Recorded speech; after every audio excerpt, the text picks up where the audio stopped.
Not since flying reindeer have the holidays seen something so amazing. Just in time to make selfie-ready holiday hair easy.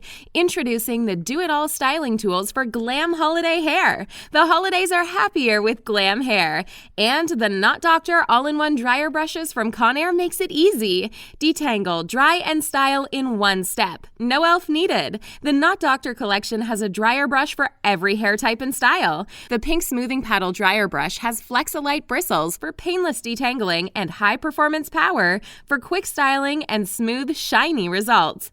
And the purple dryer brush comes with a bonus volumizing attachment to boost lift and volume at the roots. It's perfect for salon blowouts at home. And since they're ideal for every hair type and length, they make great gifts for everyone on your list who wants beautiful hair without the hassles. Shop the Knot Doctor dryer brushes at Conair.com or at your favorite retailers now.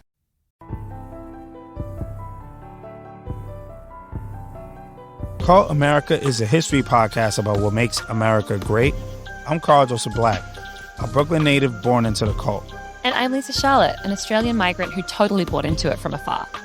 Each episode, we unpack the American way of life from an outsider's perspective, from the Pledge of Allegiance to American exceptionalism and more.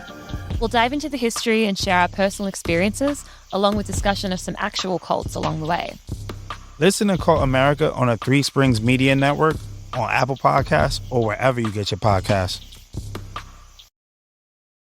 Turn it around and put it back in again to shoot a guy fucking twice. Are these bad guys? Are these drug dealers? Are they going to get the memo and give in their turn in their guns? You sound like the RNC right now. If I wanted to have the last guy that was killed, bazooka, do you think I should be able to have one? Well, I'm sorry, two guys that were killed protests ago. You brought this up a while back. Was it like what, a couple of days ago? You know, last week. This idea that pistols are somehow safer than long arms. And they have bazookas. Why can't you have a bazooka? Why can't you have this? Why can't you have this? Why can't you have this? Why can't you have this? Why can't you have this? Why can't you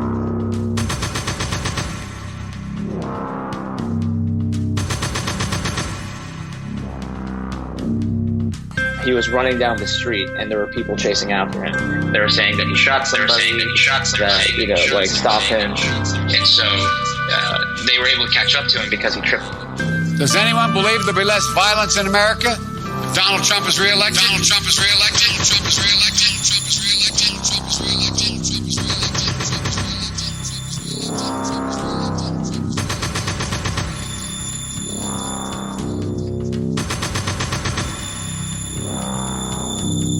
It is absolutely 100%. 100% just gross that the kid did. You know what I mean?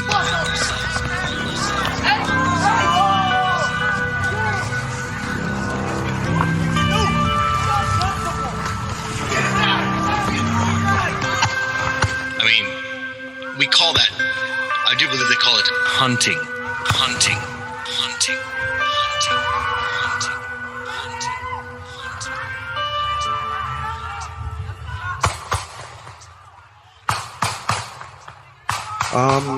Adam, guess what? Yes. Hey, we're recording. Ryan, guess what? What? We are in effect. We're in effect. Good. Hey, welcome everybody to Public Access America. I'm sitting here today with Ryan from the Denton County Collective, Adam Has a Beard, Sean from Adam Has a Beard, and myself, which seems to be on all of them for some reason. And you know, there's been a lot going on in the news, and actually a couple weeks ago, Ryan had brought up the idea of all of us getting together to talk about just the simple guns, 4 letters. And we just thought, and then, we all finally confirmed. And this week, this Jacob Blake thing happened, and holy cow, you know what I mean? It couldn't be more timely. So Joe might be joining us a little bit. He's from the Denton County Collective. He's been on Adam Has a Beard. And so, yeah, we all know each other. I mean, Sean, that's Ryan. Ryan, that's Sean. We all know each other. What's up, brother? Hey, man. And so, yeah, I just wanted to get a feeling. I'll start with, Ryan, how you feeling about this week and the use of guns, I mean, that's a loaded question. Oh, that's also fun. I don't talk guns very often, so I'm new to this, but I didn't mean to do that. But yeah, whatever. How do I feel about this week? I don't know, man. I just got over being sick and also watching parts of the RNC. So it's been a rough time for me. I've been trying to get off the social media this week because of all of the back and forth, because of this incident with the guns and basically a school shooting that just happened because there was no school. Seems like to me. Wow. It's how it feels like. Everyone's like fighting about here and locally in Texas. Man, they get what they deserve. You hit them with something, you get shot, you get killed. You break something, you die. So everyone's like, there's a lot of lack of care for human life. It seems like right now, even in the conversation, if whatever you support. I just feel like it's a gross thing. It's a gross thing. That's all. Yeah. No, I agree. And Adam, I know how you feel about guns, but I also know how you feel about gun safety. But you also had a unique take on the gun that was actually used, that the 17-year-old was using. I'm not going to use his name. He doesn't deserve that. But well, I know you. We talked about that on Adam Has a Beard, which just came out today. So I wanted to get your perspective on that actually too. I just. It is absolutely 100% just gross what that kid did. You know what I mean? I mean, we call that, I do believe they call it hunting. You know what I mean? What he did, traveled state lines, his mom took him, whatever it was, doesn't even matter what he did. He went across and he went and took 2 lives and mangled another dude's arm, Yeah. And I think everybody knows, Sean knows this. I love AR-15s. I love guns. I love everything about them. But in this instance, it's like he completely disobeyed every single rule that was out there in place for us gun owners who are absolutely fanatics about them, who actually endorse these rules, who appreciate these rules. He went above and beyond to destroy, dismantle, and throw it in everybody's face. Guess what? Fuck you. It doesn't matter. I'm an American. I can do what I want. Yeah. And I personally take offense to it because it's like I'm preaching all these things about gun safety and how, my kids and how I want to raise my kids and this and that. But this kid's just, why? Yeah. Why would you do that? You know what I mean? Yeah. And mom took him to do it. Just drove him to do it. Really? Because I was saying that if his family had been more supportive and maybe they had heard the idea, they would have been like, "No, son, stay home, watch Leave It to Beaver with us." But I guess not. They were supportive in the way that they took his ass across state lines. You know what I mean? And knowingly, I believe it's illegal for him to even carry that gun, out in the open because he's 17. I don't know the laws. So maybe you guys can help me enlighten me when I. That's the thing. I was gonna ask Sean exactly because he's former police and former military, and he's trained people on guns. Did you have any?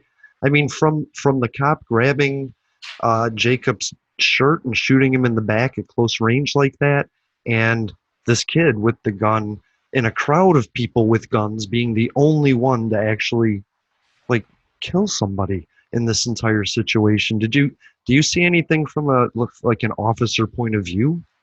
It's I've watched a little bit of the video from the 17-year-old kid. Everybody's got a cell phone now and stuff like that. And unfortunately, we only get tidbits of information depending on what you're watching or who's giving out this kind of information.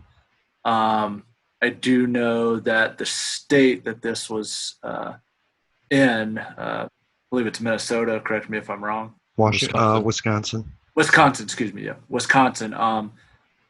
The law is you have to be 18 years or older to carry, openly carry a rifle. So he would definitely be, unfortunately, at that time, breaking that law. Right. And then, again, I will reiterate that his own mother took him knowing that he had the rifle. If you want to go protest or counter protest or whatever, it's great. It's great. But as a child, He's not even an adult. As a child, I myself am not going to send my 2 children over to, it's a volatile situation at best. Mm-hmm. There is a lot of emotions going on either side. It doesn't matter what side you're on. Yeah. And then dropping them off with a deadly weapon, you're just, what would have happened if he would have died? Then you already have all this stuff on your conscience. Right. Your son has done, regardless of what you believe, if it was self-defense, whatever, it doesn't matter. Your son, your 17-year-old child will never, ever be the same again. And neither will the people. It's very concerning in that nature that would happen. And I know that some states would be Johnny on the spot and charging parents with child endangerment. Right away. That's my mind is I'd be charging them with child endangerment for, you charge a getaway driver robbery if they do a bank. 100%. The mom may be looking at some pretty serious charges here, possibly. I really hope so. I hope so too. And then Ryan, I want to ask you this because you just said you watched the RNC. How do you feel the fact that 35-40% of the country is touting him as a hero? That might be a little bit high, but the plan is they're losing, so the plan is just throw the ridiculous stuff. They're just throwing everything against the wall, of course, and see what sticks. But it's not, if you don't choose me, you're choosing evil, and you're choosing the dark people. No, that was literally the transcript of it's going to become communism in the next 8 years. It will not even be socialist. It'll be communist. We're going to lose our entire country. The whole Constitution is going to get ripped up. AOC is going to go eat it or something and light it on fire, whatever he does. And it was ridiculous. It was childish. If you don't vote for me for class president, you're never going to get donuts for the rest of your life. It was really stupid. I had to turn it off. Every night I had to turn it off. Does this kid and what he did actually fit into what you heard? Because I don't think any of us actually listened to. They didn't talk about it. They ignored the pandemic mostly. They ignored the protests and the cop shooting, and the counter protests and the kid that shot the people and the people that whatever. They ignored most of that. Right. They talked about the pandemic a little bit. But no, it was all we are the law and order. I'm the law and order president, and if they have their way, look at them, these thugs, these anarchists. If they get their way, then you're going to lose everything. Come on, but if it's such a bad time right now, you're the fucking president. It's under your watch. All this is happening. I wonder how in a different administration, an Obama administration, how they would. A Bush. Deal with protests like this, a Bush. The Million Man March happened, I think, under Bush, didn't it? Yeah, and he was there. He stood with them. Yeah, so and I think this relates to the shooting stuff because, the mother of this child, right? Because it's very Trumpy and very red hat. It's almost like with the racist show we had. It's they're letting these people crawl out of the woodwork and give them license to do whatever they want, and it's that's where the problem is. I think. Personally. Okay, I understand. Hey, Adam, if I wanted to have a bazooka, do you think I should be able to have one? No.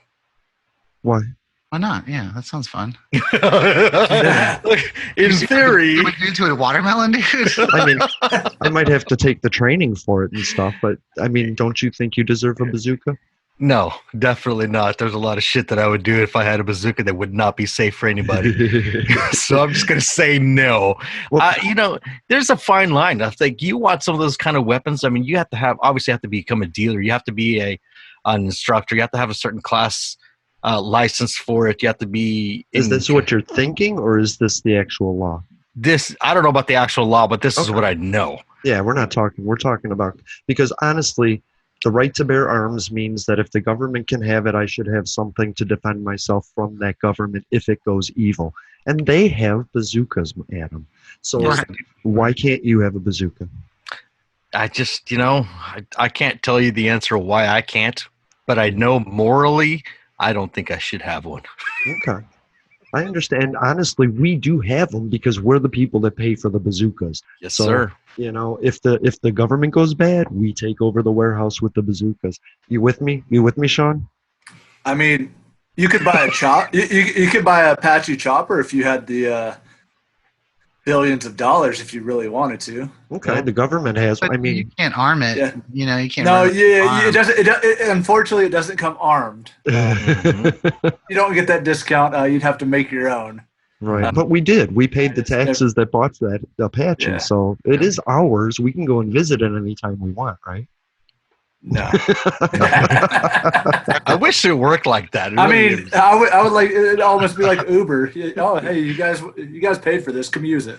So let me. Yeah. I have a question for you, Sean. There it is.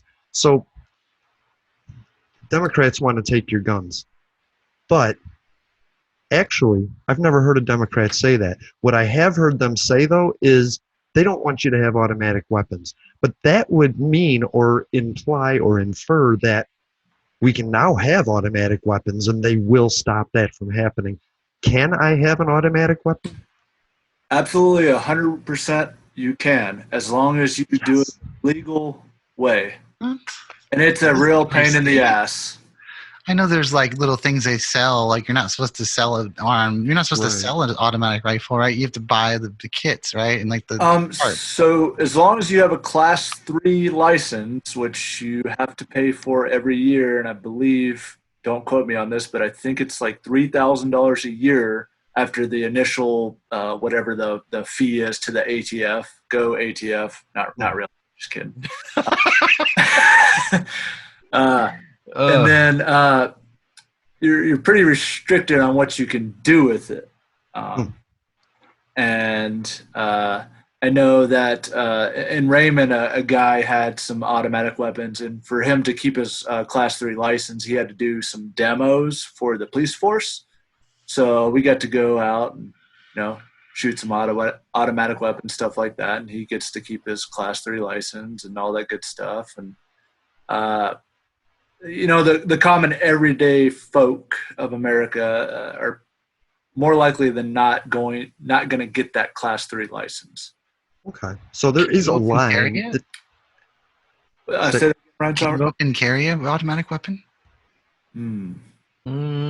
It doesn't matter. I was just wondering. I don't know the answer to that. It's all about the same. I mean, it's all about the same to me. I don't know, like, if the open carry law here in Washington, I don't know if it like differentiates from semi-auto to auto. I don't know. Off the top of my head, that's actually a pretty good question. Can you carry any long gun? Open carry any long gun? I believe if you're over the age of 18, you can. Actually, yeah. Or no, they 21. Yeah, they changed it to 21. So I think anybody over the age of 21 can open carry. You cannot conceal carry unless you have a concealed carry license. So I could have my birthday, go out and get fucking drunk as fuck and carry a semi-automatic long gun. Not in Washington. Not in Washington State. It's actually illegal to be intoxicated and open carry and conceal carry as well. Okay. You cannot a habit. I think that's the term. A bar or a place that serves alcohol and concealed carry. What baffled me is when I was down in Oregon. You can conceal carry in a bar, which is it's crazy to me. It's like, hey, that's a restriction, and people don't really complain about it. Like, I mean, there's a bunch of gun. I mean, I live in Texas, right? So like, people don't go run around like, they're taking my rights back down. They're taking my. I can't drink my whiskey, and I got my. Right. Like, and like when you talk about something else, like a regulation, like what Jason's saying, like, where's the line of what's allowable? Right. You have to have that time. That's part of the conversation. If you don't come up with a line, then just take them away, or everyone gets everything, or who knows. But it's like there are already restrictions in place, and it's not infringing on rights. Like we just have to decide what we like, and I guess the states do that, I suppose. Right. Kind of like to make the choice for you before you actually want to do it. You know what I mean? It's like, this is what you can do, but here's that fine line. Yeah. And wouldn't it be better if the people had a voice in that before the government made that decision? 100%. I mean, it's all a referendum, so the people have to vote on it, or your representatives vote on it. So it's not like one guy going, no. Well, it's like the gun lobby pays for this. It's for this to go away. Are you guys big NRA members, fans? Nope. No. Cool. The lobby is a shithole. I mean, they're not cool. It's not good. Like when people are killed, they have like rallies and stuff in those neighboring cities. It's like, I mean, they're buying the politicians, but I just think that they were.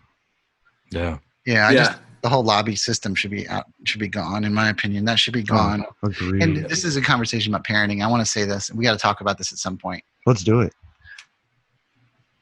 At some point, some parents got to go. You can't have nice things. If you can't be appropriate, you can't have your shit. You can't have stuff. That's right. So someone in this country, now the Democrats don't do that as a platform, but it's a thought to be like, sorry, no guns, man. Like, we can't do it safely. Our cops, who are our trained people, they can't do it safely. They shoot whoever the fuck they want to shoot. Our children go to school, shoot up their schools because of whatever stupid thing that they're worried about. Like, they're not allowed to have guns. So these are like the innocent and the most trained people are abusing it. And then everything few and far between, like Australia did it, New Zealand wiped out all guns. Yeah. I'm sorry. Yeah. New Zealand and England. I love their approach. And I think that I really am all for this cop beat thing again. Like make a cop like a postal service. He walks around the neighborhood. Everyone likes him, talks to him. He keeps his gun in a fucking trunk in a lockbox. He doesn't have a gun. Like England, they don't have guns. They don't carry guns. When someone gets real nasty, they just tire out the bad guy and they don't shoot him. I think that we need to get away from that. We need to get away from weapons. I personally think that. I thought you were about to say, like, my thought is, if you can't trust your kids, you shouldn't have a gun in the house. You know what I mean? But no, you were going full blown. We should be we don't get guns for a while. I was hoping somebody would take that side. Here's the bad thing about that. I don't think that it'll happen because for a while would mean forever. Because the way this government runs, the way they try to restrict us and constrict us and just keep us completely down, we won't get those privileges back. But is that bad? I mean, we're creating a fake utopia to see where it would go if there was no guns. But it's not real. It's real. I mean? This is happening everywhere else, and we're saying it can't happen here. But other countries have taken these measures, and they've drastically reduced weapons. And it's a beautiful thing too. You're right. You're absolutely 100% right. Is it though? That's what I'm asking. The bad thing about that is, are these bad guys, are these criminals, are these drug dealers, are they going to get the memo and turn in their guns? You sound like the RNC right now. Well, fuck the RNC. The whole world's going to go fuck the RNC. But fuck you know those what I'm guys. saying? I'm just making a point. It's like that's the exact I agree. It's the fear. Like, we don't know what's going to happen because it's never happened. Right. So yes, we could conceivably, these bad guys might show up and you won't have a shotgun to protect your house. And now, like, oh my gosh, they're going to take all your shit. Okay, that's possible. Also, what about no children dying? That's kind of nice. What about black people not getting shot every day or 2 or 3? That's nice too. Like, so who knows until we do it? I don't think that I'm not actually all for banning all the guns, but we should have the conversation a little bit. No, I like the fact that you're willing to take that side. We should take it away from people.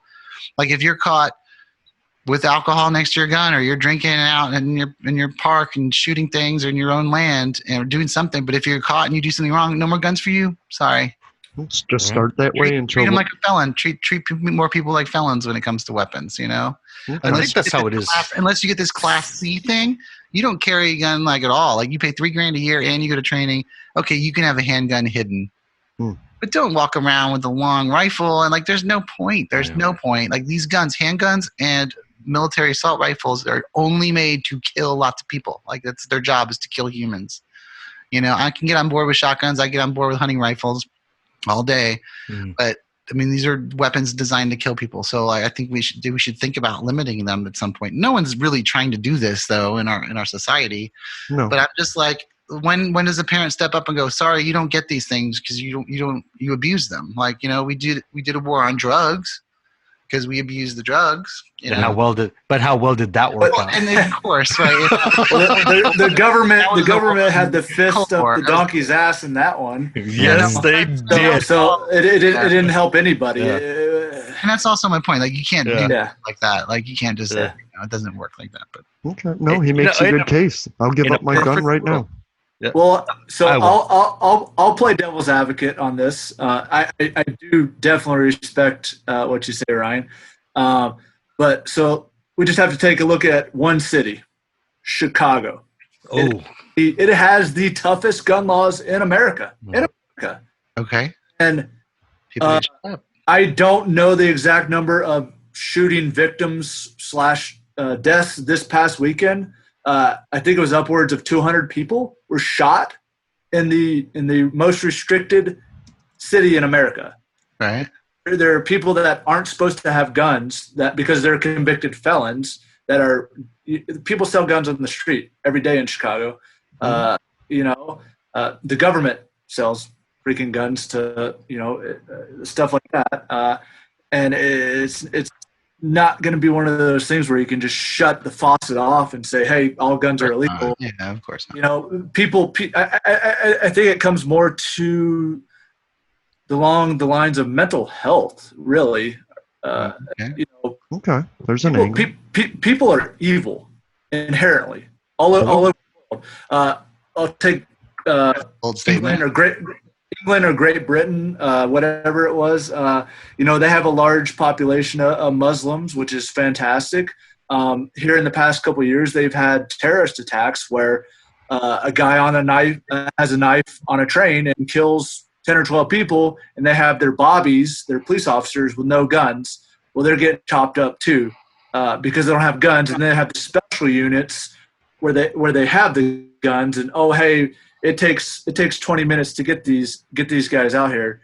It's the same thing as along the lines of people that are wanting to defund the police officers and have these mental health professionals get more money. Well, mental health professionals aren't going to be on patrol 24/7. But they are. They're not though. I've experienced it 100%. Like in Oregon, they have the Cahoots program. For 30 years, they've been 911 calls them, they respond, and only 150 times in the past 5 years have they had to call a police as backup. So in Washington State is the 50th out of 50th state for mental health. They're the worst state.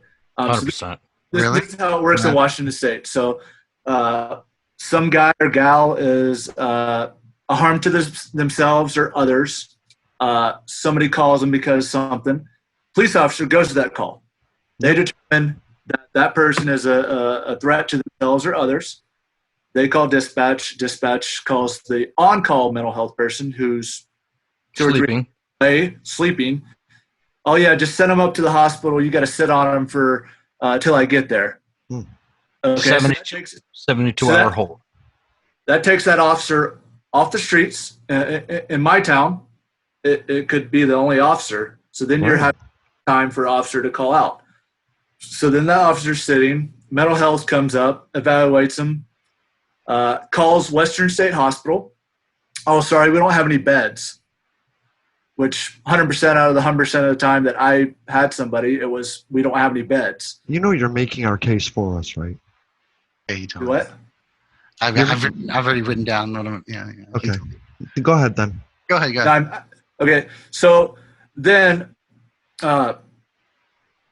they release them because there's no crimes. So that person's got to follow up with MHP during the normal work hours of the MHP facility. So then they go and harm somebody or harm themselves and then or commit a crime. And then they're arrested and then they're in jail. and then the corrections officers have to deal with a mental health person. Smaller facilities don't have the person always there, or even a medical facility, infirmary, if you will, for that, especially in my area. So then you have just corrections officers who have very little training on this. These guys have to experience this over and over and over again. Yeah, that's not fair to them at all. No, it's not. And so, I think we have a pretty in-depth mental health issue in America. And I think we need to get the help for that first and foremost before we start taking guns away. I totally agree with you. I agree with you 100%. And I will say, I can't remember who touched on it.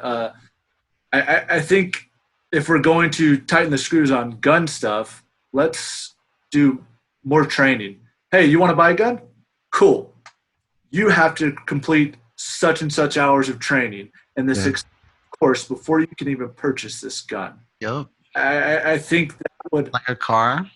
Yeah. Yep. I mean, you have to take You have to take a test to drive. It's a pretty not extensive test, but it's a pretty good test. I think it's the same way with a firearm, and I think that would slowly you'd see some of these numbers go down. I would hope. Yeah. I think that you have to take, if you were to go do something like that, you'd have to go, a car would be too basic to get that license. So, I mean, think about the CDL, you know what I mean? Mm-hmm. Which is far more extensive. You have to be drug-free. You have to be evaluated. You have to go through this physical agility. You have to do all these hoops to get a firearm. Yeah. And trust me, I know. Trust me, I want to fire up a fucking fat joint and just get down on it. But you know what? I can't, because I have a CDL and I work my ass off for that thing. So if you want to have a gun, you have to go through all these hoops. You get that specialized license. Go get your CDL. Go get your whatever concealed carry permit. But you go through your course. You have to go through a mandatory 72 hours or however long the course should be. Hunter safety, all these things that you have to go through here in Washington State. Wow. To carry a firearm. Before you carry a firearm, be sure that all that certification, all that stuff is done. Otherwise, you can't carry one. Because why would you carry one? I mean, why would I, as a CDL driver, go out and fuck it. You know what? I'm just going to go and get hammered, and I'm going to drive around. Nope, can't happen, because that truck that I'm driving is considered a weapon. Yeah, it is. Yeah. You know what I mean? So I could go out and kill people with that truck. Of course. Same concept with the gun. It's a privilege to have a gun. It's not your sure, it's a given right, whatever. It's a privilege. To me, it's a privilege to own a gun, to have a gun. But that not everybody feels the same way. But no, I think you're related. I think you're relating guns to like cigarettes. You can't get rid of cigarettes altogether, but you can tax and regulate the fuck out of them until they're not in existence anymore. You know? But I think Ryan was going to answer a point to Sean, and I don't want to get too far away from the mental health. Yeah. Well, and the mental health came up after we were talking about my conversation. We should just get rid of the guns, right? So I will close that line of, although I will close it after I reply to your response, Sean, because your response was absolutely stupid. And this is what your response to my, we should maybe not have guns. Well, in England, sometimes a Muslim terrorist that's supported by a group over in the Middle East, occasionally on the subway, someone gets sliced a little bit. Is not compare that to the number of children who are murdered by their peers, the maybe 50 British people who have died in the past whatever decade or whatever to train being cut up because the bobbies don't have guns is significantly less than our dead children, just dead children, from gun violence. So I didn't like that response to comparing England to this, because it's a lot safer there. People do have guns, but not. The cops don't shoot their people, they don't get out, they don't get carried away. The 40% abusers that do that job, they don't have the weapons to shoot people, So there's a lot more violence. Anyway, I will stop that line of thought. But with mental health, I think that could solve so much problems. We just talked about kids shooting them, other kids, and mothers taking them to these.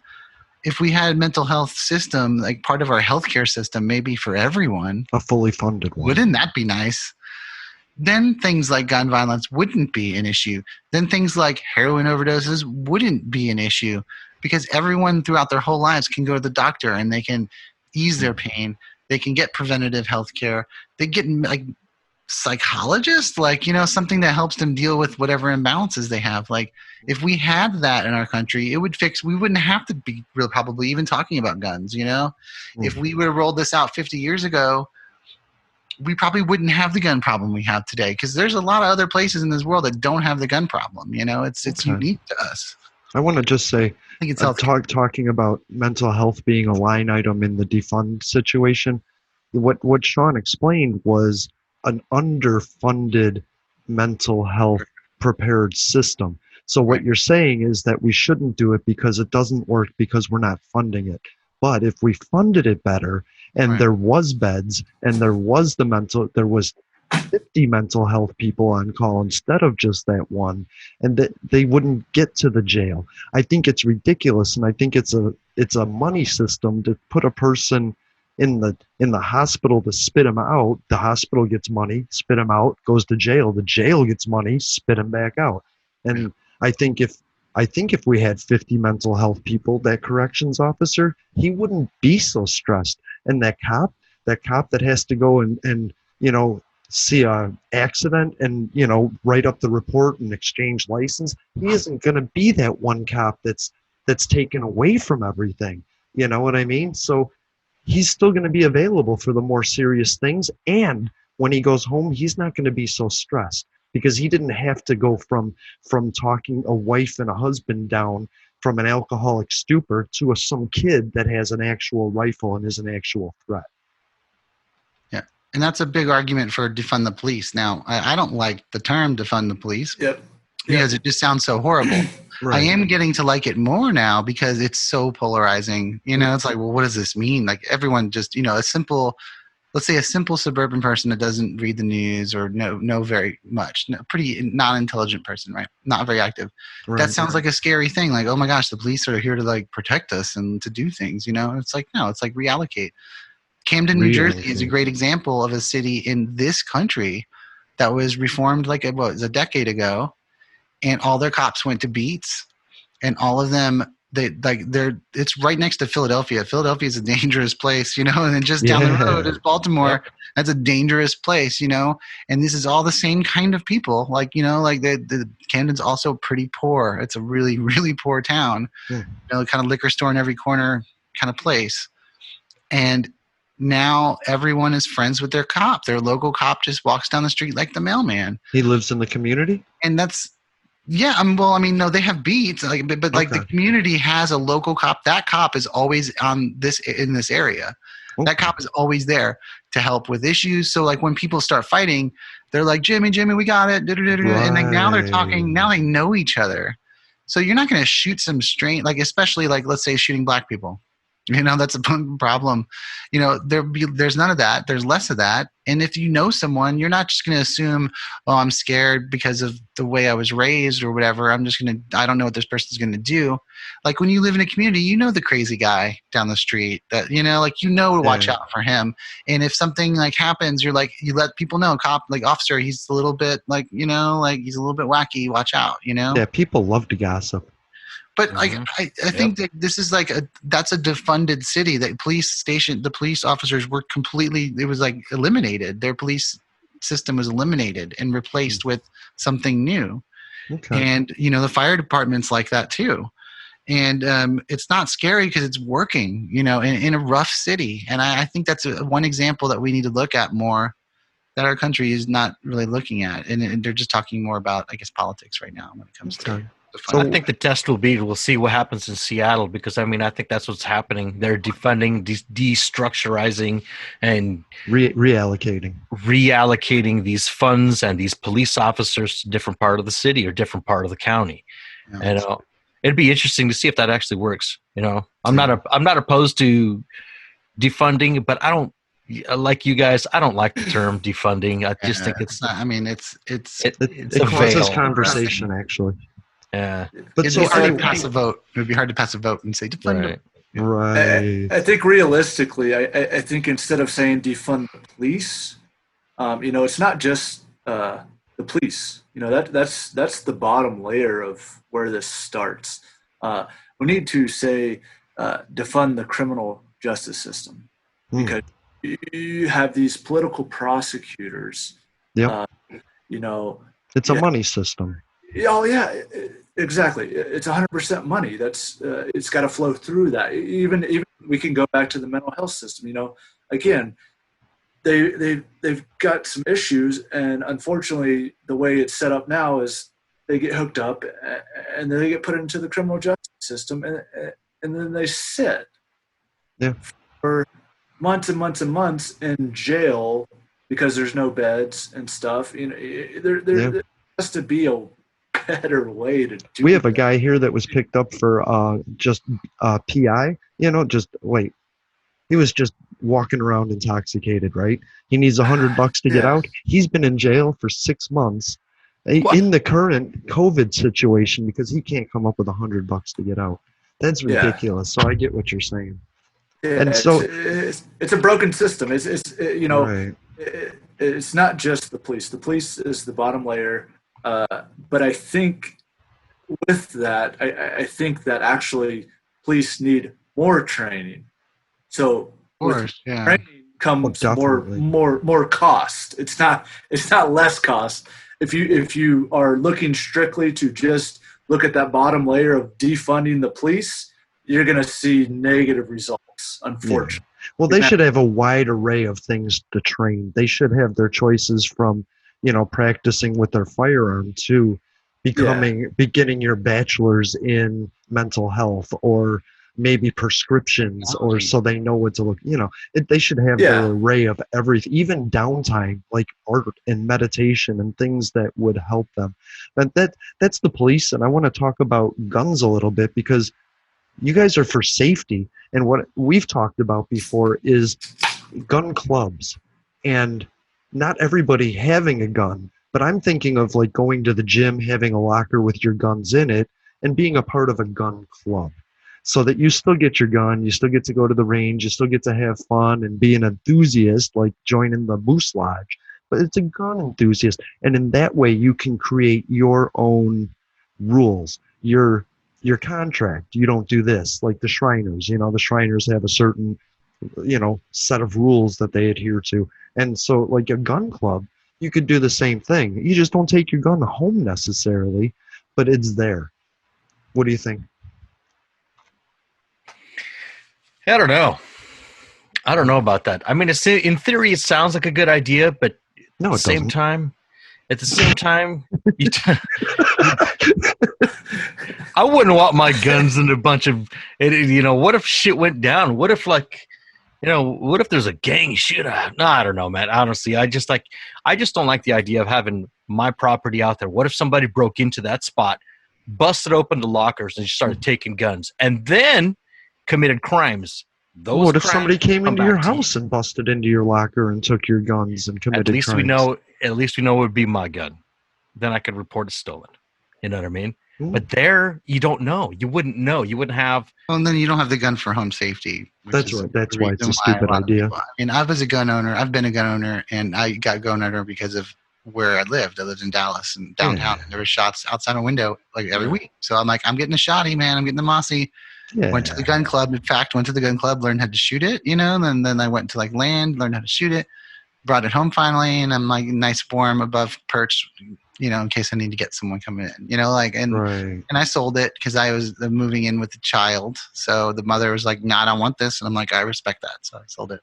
So we all agree that we deserve to have a gun at home. So yeah, so now we're getting to the point of we want a gun at home. What is an irrational gun to have at home, and how do we keep it safe and individually usable? How about that? And then what stops Johnny to go to school with it?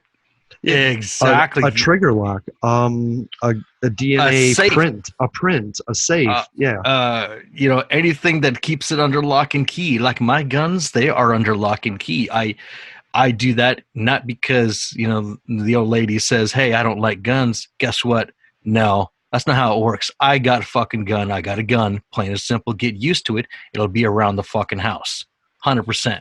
And then now there's a safety security net where she's like, "Oh, okay, well, you know how to use the gun. You're trained on it. Cool. All right. I can get used to that idea."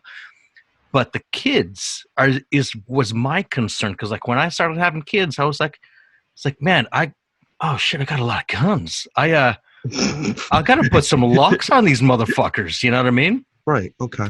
So locks, trigger locks. And this is before everybody was like, oh, it's the big thing. You have to do this and that.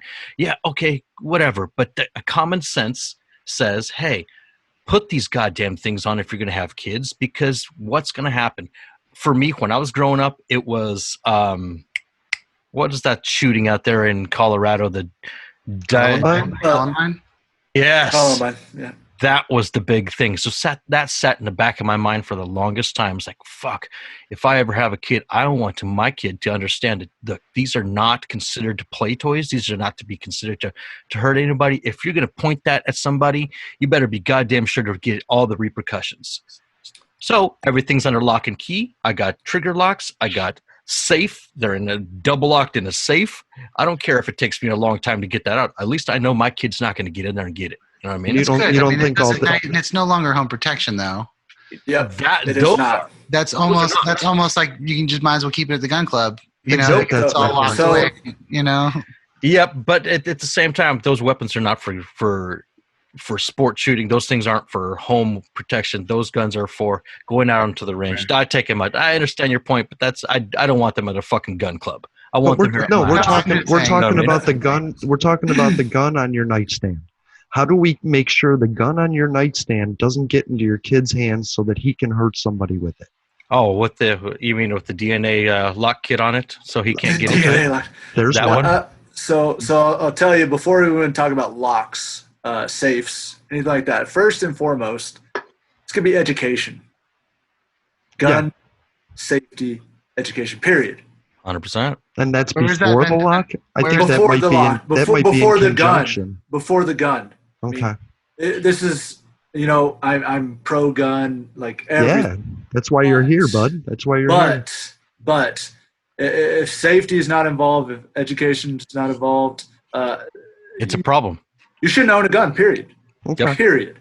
And then we could talk about locks. There's biometric systems. Anything that involves a key is not home defense, because you don't have those fine motor skills where you're waking up and, oh God, somebody, you got 5 seconds to get this gun out. We're talking biometric, fingerprint, stuff like that, where you can get it. Vault Tech is a new company. They make some pretty snazzy stuff where you can screw in this little safe that you could put in your nightstand and put a pistol in it, and you have to put your thumbprint in it. Yep. You can get it out pretty quick. So I like this.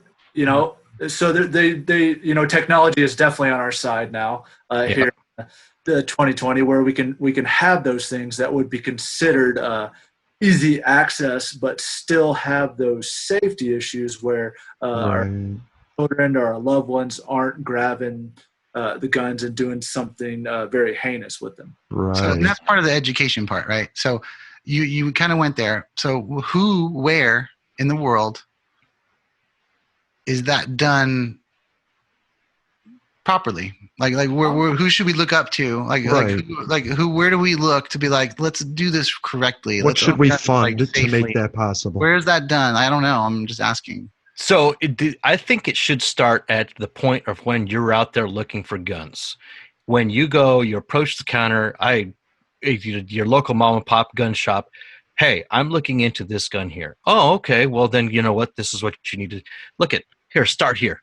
Let's look in and all the safety, the rules, the courses.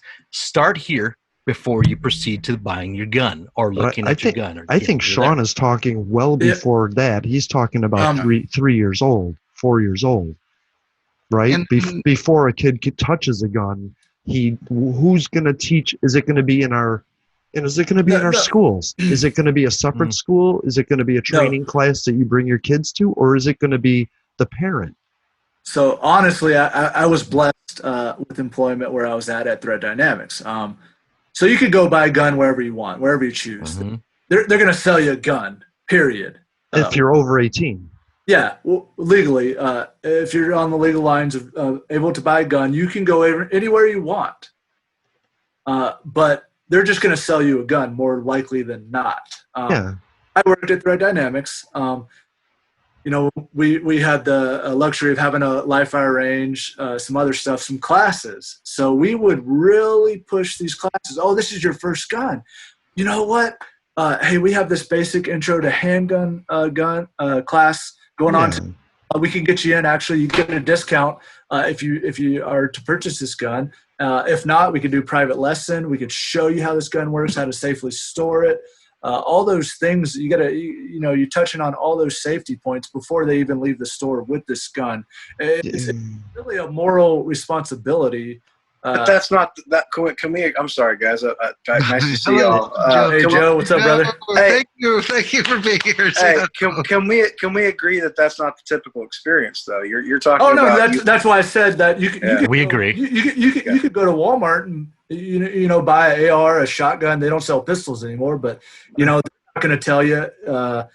The guy behind the counter at the gun store is not going to tell you how to use this properly, how where the safety's at, how to load it properly, even just the basic. But you're talking about an 18-year-old, and the kid that just killed and shot people is 17. So where we were proper gun owners, they all had the open carries, and they all went through the trainings. They've all gone through all the things and did it properly. And the kid still does. This still happens. But we're still trying to find out where a kid. You guys have said it before that a kid should start his gun training around 3, but not with a real gun. So between the age of 3 and the point where you're talking about it, threat dynamics, how are you going to educate him? Who's going to educate him? And who do we give money to fund to make that possible? I mean, we can just pray about it and probably. Is it our school system? Is it our school system? Is it a separate class? Like you take your kid to karate? Is it extracurricular? Or is it our churches? I mean, the churches are a good spot. You can start there. WAP. That's what I like to say. WAP. Not that what Cardi B says. Worship and pray. Hey, Joe, let me get you in here on this one. How about this?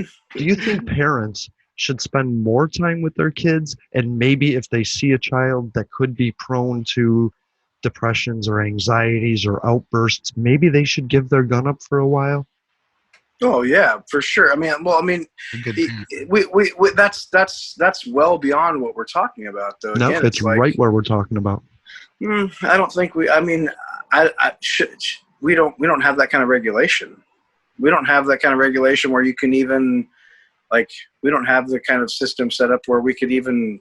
But as a parent, shouldn't an individual parent to pay more attention to their kids? Just shouldn't they be, and realize that if their child is something that could possibly use the gun to hurt people, if they're that stupid, I'm sorry, shouldn't maybe the parent have the you're a parent, that's why I'm asking. Sure. Shouldn't the parent have the balls? Yeah, and Adam and maybe Ryan and I, we don't know. But but shouldn't the parent take some responsibility? This kid's mom 100%. Drove him there, right? So shouldn't the mom? She was there with him. Right. Yeah, no, for sure. But we're talking about, again, this is a problem that's well beyond that. This woman was there with her child, 17 years old. He's still a child. But she thinks that's right, and we're trying to explain why that's wrong. Right. Is that wrong? Absolutely. Yep. It's against the law, first of all. I mean, in that state and in Wisconsin, where he committed these heinous crimes, yep. And the state where he came from, Illinois, 17 is not a legal carrying age. First and foremost, he should be charged, and so should she. Actually, first and foremost, she should be charged, and then he should be as well, right. as a minor, unfortunately, but still charged with a federal crime. Murder is, as last I checked, manslaughter is a federal crime, right? Oh, of course. People serving time in Texas, right. For murder. And, yep. I mean, and we as a nation have a long history of persecuting underage children, but we're, again. Yes, I agree with you that we should have some sort. But you're talking about an issue that the parents are already thinking that they've got it under control. They're giving this child, lethal weapons. At some point, their child, somebody's child in America, is going to do this again, and right.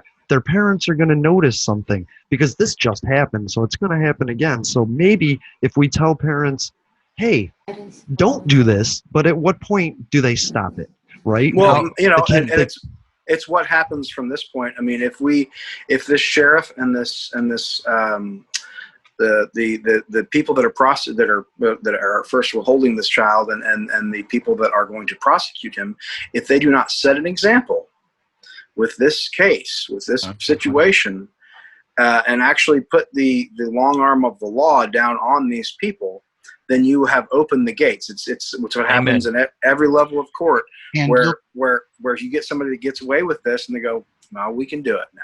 Yeah. Now, let me ask you something. Let me drop this atom bomb on you guys, because this is what got me alienated from a few fucking friends of mine, and I hope they listen to this eventually, because I want them to know they can fuck right off.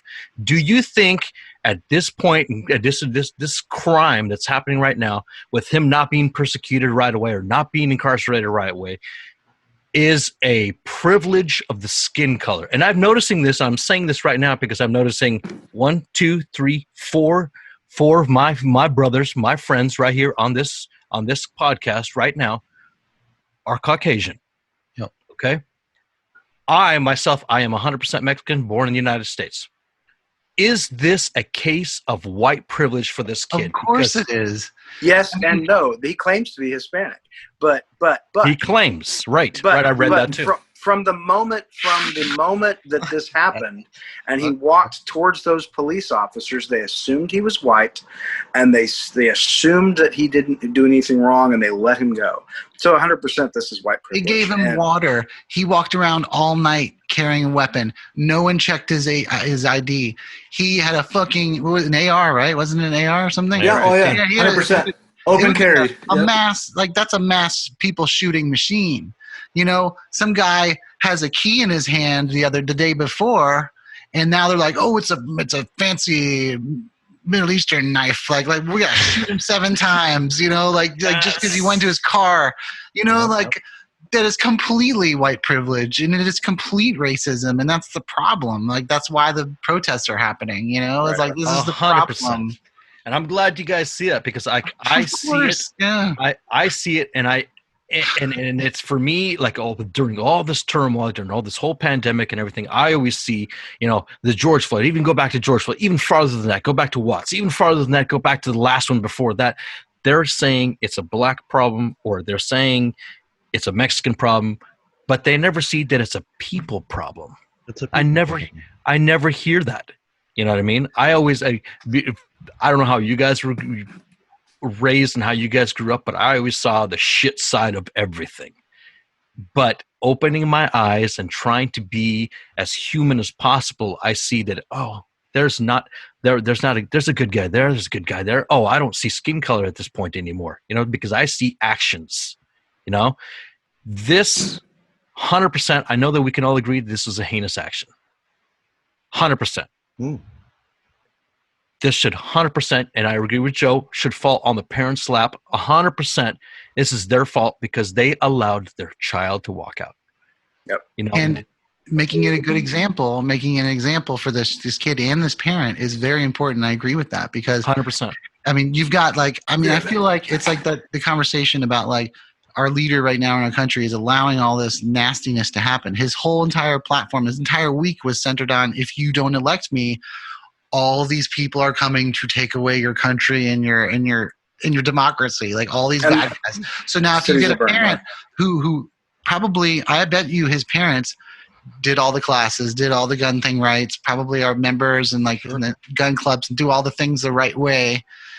The next one's going to be like, well, we'll just let our son do it because he won't go to jail forever. He'll just get 5-10 years, and let's let them wax those brownies.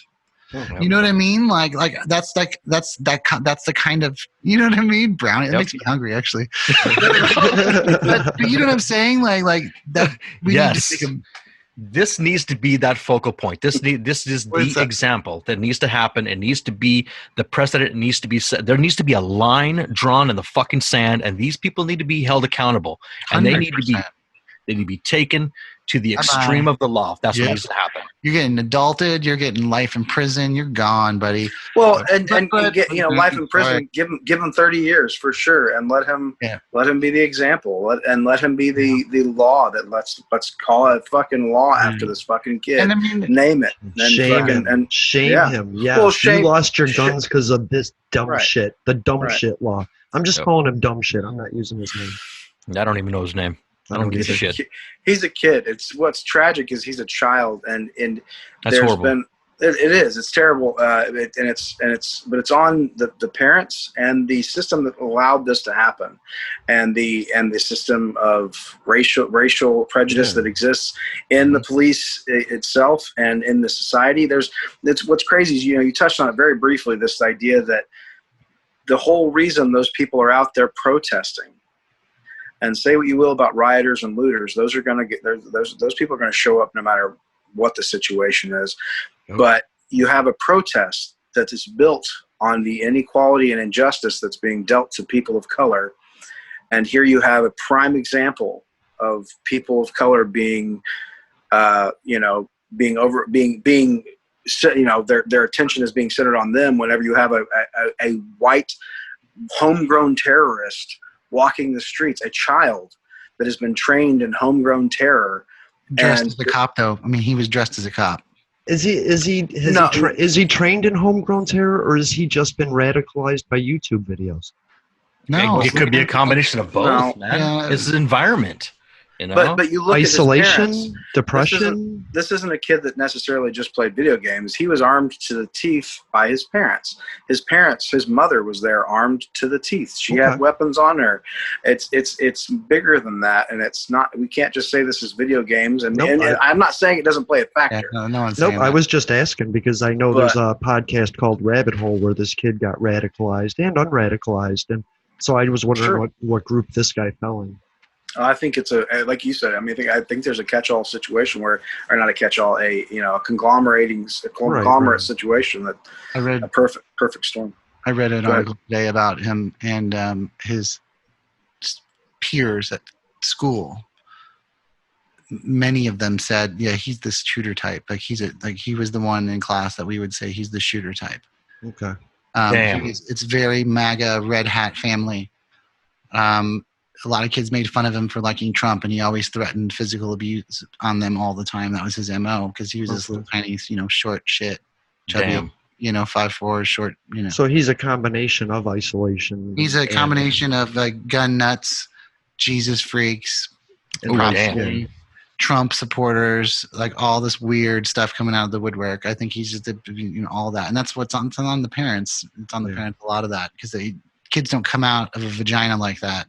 No, hell no. You're right. Let's fucking do it. Let's fucking do it. All right. No, they don't come out of a vagina like that. They're like, and then you teach that thing to be like. I came out with a beard, so. Did you really? I think Joe did too. It's not our fault. No, you're right, man. He's a product of his environment, and it's not the kid's fault. It's it's his environment. For that instance, you have to take those guns away from their parents. How do you talk about that as a society? Like, what do we do about this?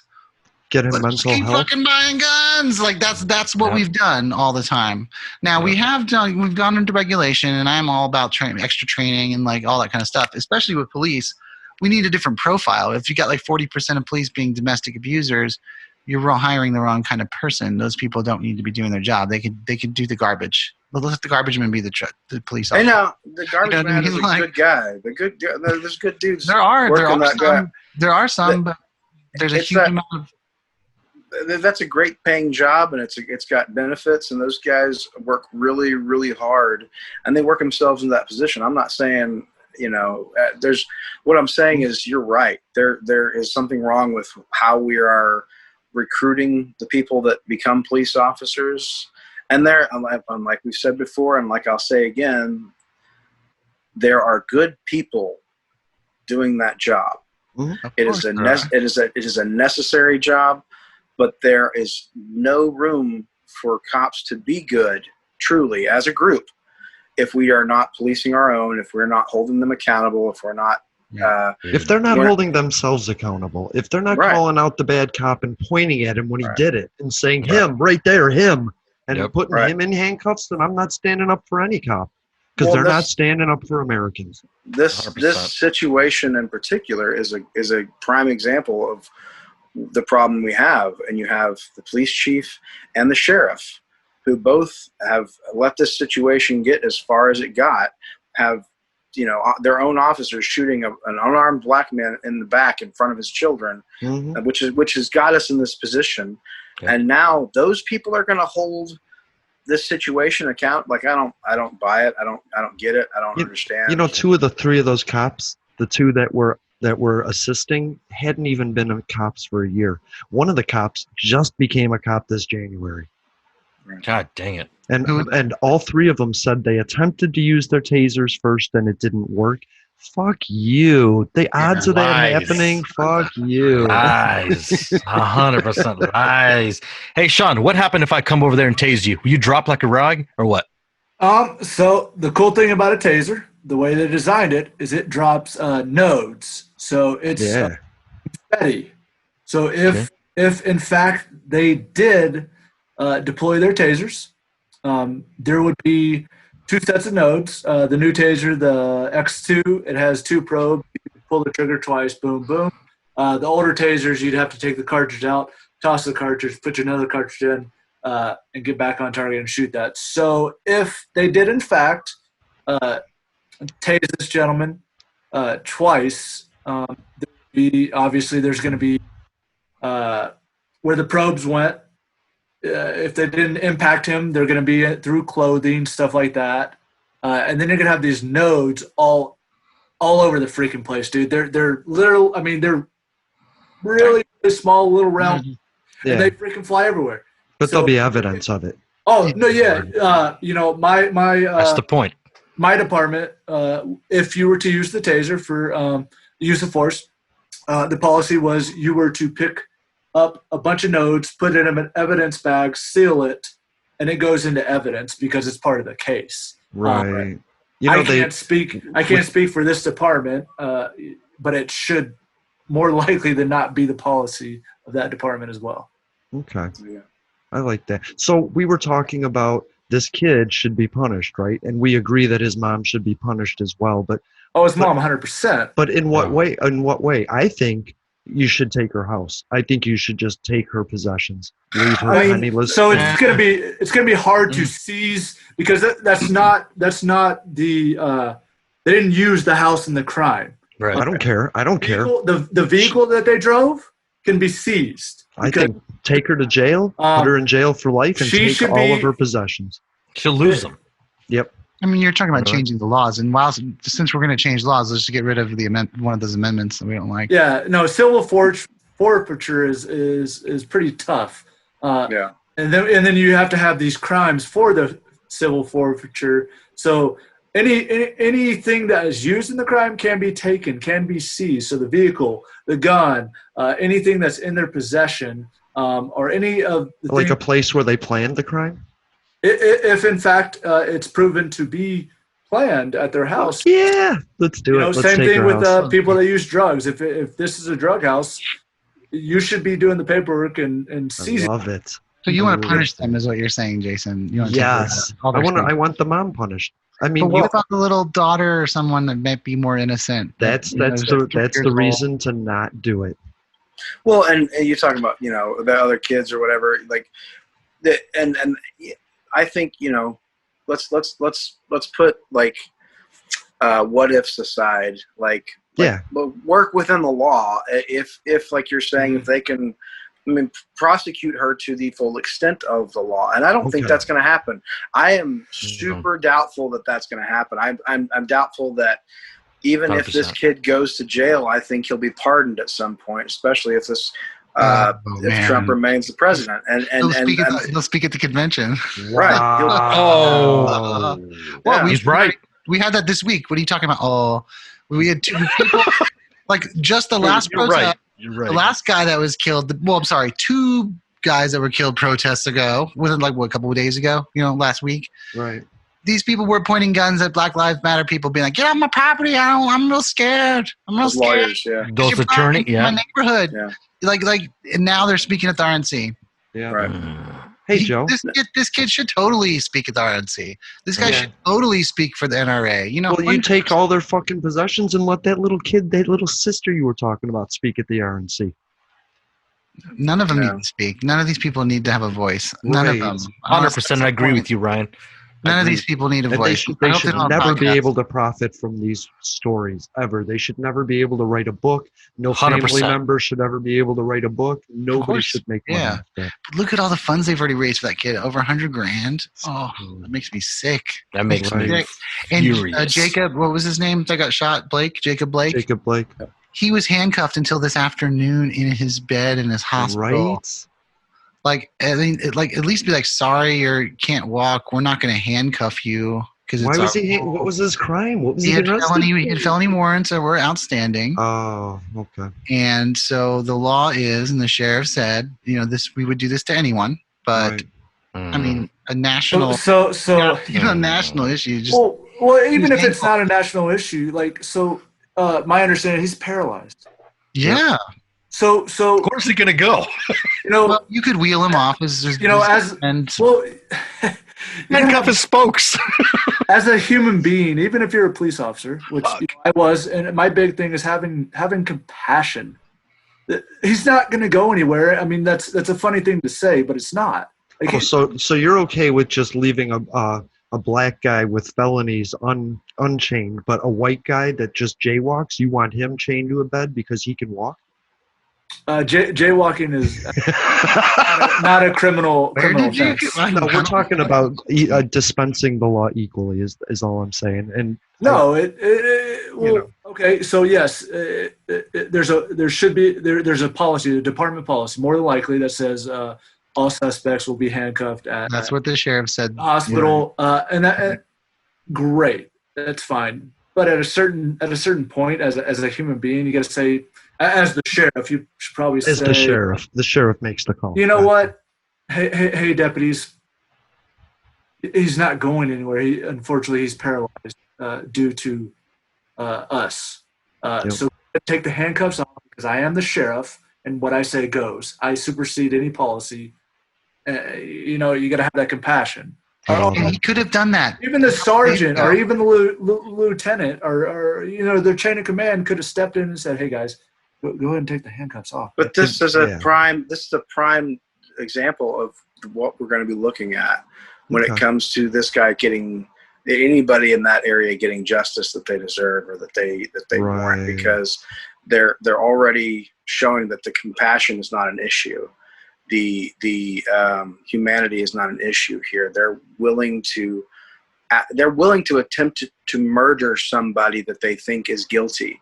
They think that it's okay, and this is a problem with police in general. And there's the sign, these protest signs going around saying, just so you know, cops aren't supposed to kill guilty people either. That's real, and they're doing that, and they feel like it's justified, and they justify it any way they can, and they use any justification they can to kill anybody that they can, because it's apparently simpler and a lot more exciting than arresting them. And it's, even though they can arrest and detain white people all the fucking time, they're pretty frequently killing black people. Yeah. And this sheriff could have chosen to take those handcuffs off, like you said, Sean. Yeah. Instead, those 3 days ago, instead of doing that, he got on the news and was like, well, this guy was a rapist, he's painting a bad picture now. He's a felon. Like, this is he's an abuser. He's a wife abuser. Like, so the handcuffs went off when people realized, and it became a news story. But until then, that sheriff has been like, this black guy rapist. Ooh. Our officers were doing their solemn duty. I see what you're saying. Well, that's what the fact is. That's what they've been doing and saying on the news. The sheriff's been like, this guy was a bad guy, and he was coming back. He'd beaten up his wife, whatever. Like, there's been domestic violence. Our guys knew it. They took appropriate action. Like, that's what this guy's been saying. Okay. And he started the gaslighting. Well, yeah, I mean, his job is to protect his officers, and that's part of this whole problem that we have. No, his job isn't to protect his officers. That's bullshit. You're off. I mean, that's not true. Like that. Yeah, that's not true because his job is to protect. Yeah, that's part of his job. And the unions. No, I'm with you. Like we all know that his job should be to protect and serve the people that actually, in a sheriff that elected him, and as a chief of police, it should be his job to protect and serve the people in his municipality or whatever. But the problem that we have, and it's what we're protesting, it's why they say defund the police, it's that there's too much money in the police unions and in the police system in general that his job is to protect his officers and to cover his ass and to stop shit from rolling uphill and to get to the people that he reports to. Because if he can stop it there and say the things that we're talking about, saying I have to keep this guy handcuffed to a fucking hospital, this now paraplegic person handcuffed to a hospital bed because he's got this warrant and that warrant, even though we accidentally shot him in the back 7 times. Like, right? I don't think it's an accident. Well, yeah, I mean, no, of course. No, they yeah, it's a joke. Yeah, of course. Yeah. So the Second Amendment says we have the right to bear arms, and we all know what that means. But it doesn't say that. It says we have a militia. Is what it says. A well-regulated militia, for sure. It doesn't say we have the right to bear arms. I like this. Okay. It says we have the right to have a militia, which is why we need the bazookas that we talked about earlier, Joe. Yeah, I wanted to ask Joe. Joe, we're trying to find the line with Adam. Can I have a cannon? Do you think I can have a cannon? Do I think you can have a cannon? Why not? I absolutely think you can have a cannon. I think or a musket.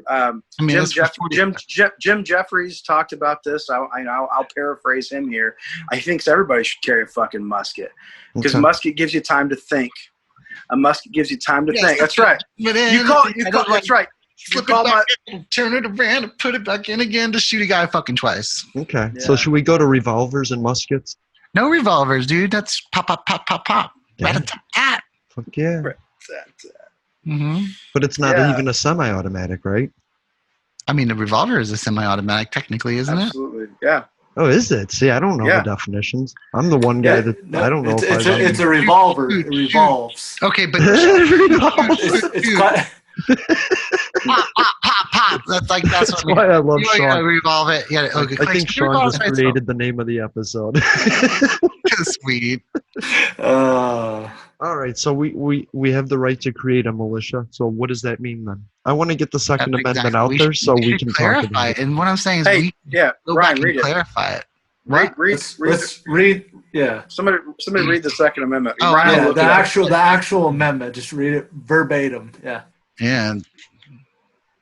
It's going to take me a minute because I don't have my keyboard. So you're doing fine, man. You're doing good. But what I'm trying to say is, do we have to base the law that we're basing our freedoms on the time period?